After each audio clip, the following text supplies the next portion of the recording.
Bagaimana sih cara mengubah mindset? Ini dia rahasianya yang ada dalam buku filsafat. Jadi ini ala-ala filsafat yang ada di dalam buku The Socrates Express. Simak ya.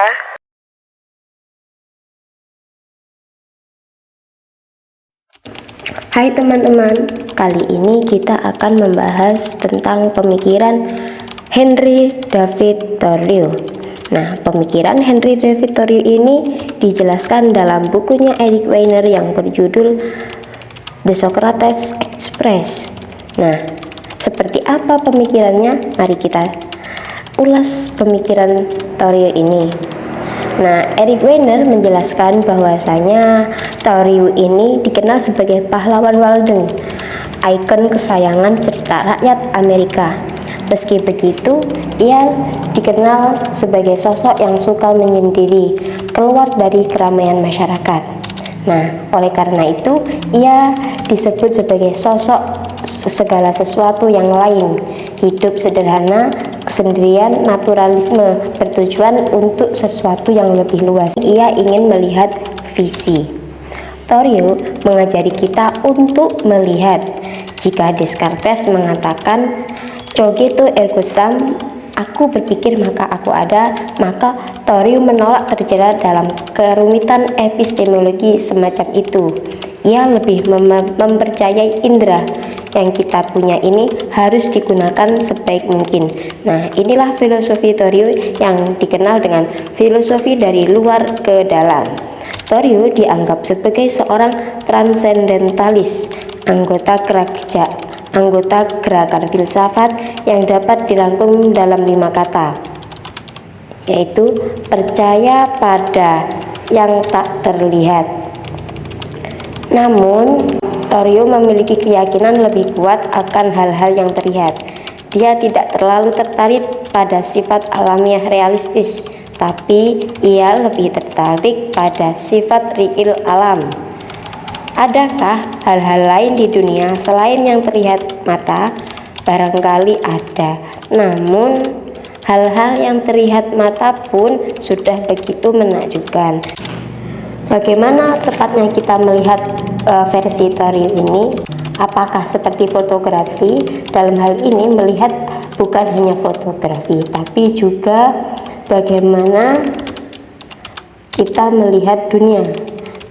Namun melihat berarti juga bercakap-cakap. Kita terlalu cepat menciptakan makna.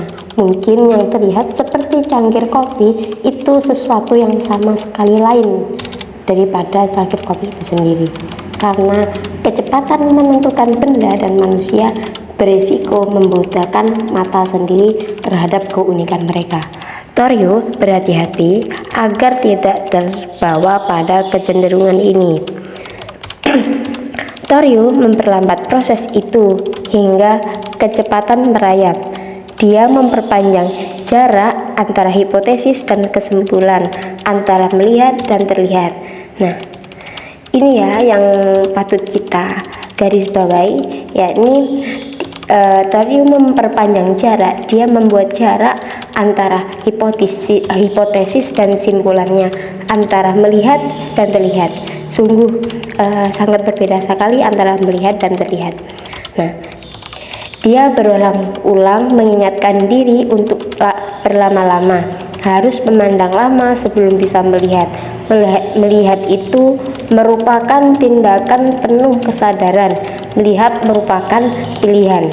Menurut Thoreau, untuk bisa melihat dengan benar memerlukan niat tersendiri dari mata kita. Semua bergantung sudut pandangnya.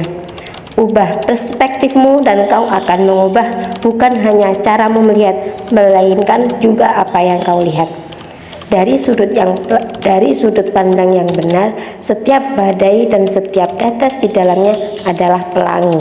Dan tentu saja ada satu hal yang penting yang perlu digarisbawahi untuk melihat sesuatu versi Thoreau ini. Sesuatu itu adalah arti melihat dalam tanda petik.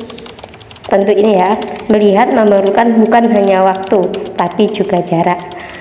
Kita tidak akan bisa melihat apapun sampai kita menjauhinya. Nah, itu dia pemikiran Torio. Nah, bagaimana menurut kalian? Nah, sampaikan pendapat kalian ya. Kalau ada yang ingin request untuk di review buku apa, silahkan komentar.